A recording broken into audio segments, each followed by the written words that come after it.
Atalanta এই যে Europa league জিতলো এবং ইউরোপা লিগ তারা জিতলো কাদেরকে হারিয়ে। আমরা বলি না যে ইউরোপের টপ 5 লিগ, এই টপ 5 লিগের ভেতরে একটা তো ইতালির, আর বাকি চারটা যেসব দেশের সবাইকেই তারা হারিয়েছে। আতালান্তার road to final, road to ট্রফির অবস্থা দেখেন। সেকেন্ড রাউন্ডে তারা স্পোর্টিং সিপিকে হারিয়েছিল, কোয়ার্টার ফাইনালে লিভারপুলকে হারিয়েছিল। তখন প্রিমিয়ার লিগে লিভারপুল কিন্তু 1 নম্বরে ছিল পয়েন্ট টেবিলের।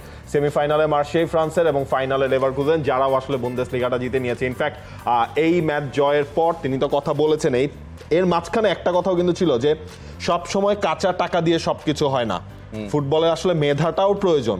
সেই মেধার জিনিসটাই কিন্তু তিনি তার কোচিং দর্শন দিয়ে আসলে সেটা আতালান্তার খেলায় ফুটিয়ে তুলেছেন। এখন আমরা এই ছোট করেই আতালান্তার এই জার্নিটা না বললেই না। 2016 সালে তাকে যখন নিয়োগ দেওয়া হয়েছিল, আতালান্তা নিয়োগ দিয়েছিল গ্যাসপারিনিকে, তখন তিনি প্রথম 4টা ম্যাচই না 5টা ম্যাচ হেরেছেন। এবং ওই সময় সাধারণত কি হয়, কোচকে স্যাক করে দেয় বা ভরসা রাখা হয় না। কিন্তু আতালান্তার যিনি মালিক, তিনি নাকি তাকে গিয়ে গ্যাসপারিনিকে বলেছেন যে আমি তোমার আইডিয়া পছন্দ করছি, তুমি চালিয়ে যাও। এবং তার আইডিয়া কি? তার আইডিয়া, গ্যাসপারিনির আইডিয়া হচ্ছে যে তিনি মূলত ইয়াং ফুটবলার তুলে আনবেন। ইয়াং ফুটবলার তুলে আনার ক্ষেত্রে তিনি তার একাডেমির ওপরে ভরসা রাখেন। ওই একাডেমির ফুটবলার তিনি তুলে আনেন এবং ওদেরকে দিয়ে ফুটবল খেলেন। এবং তার হচ্ছে 3 ম্যান ব্যাকলাইন, এটার প্রতি তার অবসেশন আছে।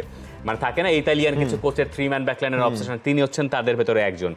এই যে 8 বছরের আমল, এই 8 বছরের আমলের ভেতরে আতালান্তা 3 বার ইতালিয়ান কাপের ফাইনাল খেলেছে। চ্যাম্পিয়ন্স লিগে এই 3 বারই তো নাকি?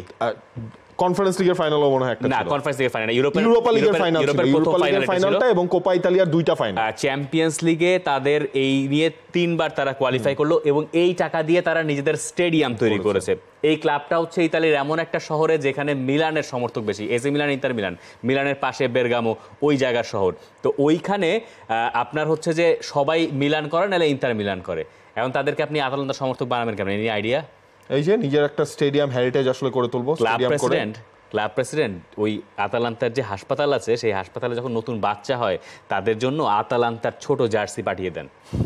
তুমি সাপোর্ট করবা না, তুমি সাপোর্ট করবা। আর এই হচ্ছে তার গল্প, যে টাকা পয়সা অত তারা ইনভেস্ট করে না, কিন্তু তারা একাডেমির উপরে ভরসা রাখে এবং ওই ভরসা আর ওই দর্শন যে আপনাকে সফল বানাতে পারে, সেটা আতালান্তা একবার বোধহয় প্রমাণ করলো। সময় যদি হচ্ছে কি কাউকে দেয়া হয়, প্ল্যানটা যদি সঠিক থাকে এবং হচ্ছে কি ম্যানেজমেন্টের কাছ থেকে যদি সেই সাপোর্টটা পাওয়া যায়, তাহলে কি হয় সেটাই আসলে আতালান্তা করে দেখিয়েছেন। এবং যা বলেছেন গ্যাসপারিনি, সেই ব্যাপারটা খুবই ইন্টারেস্টিং।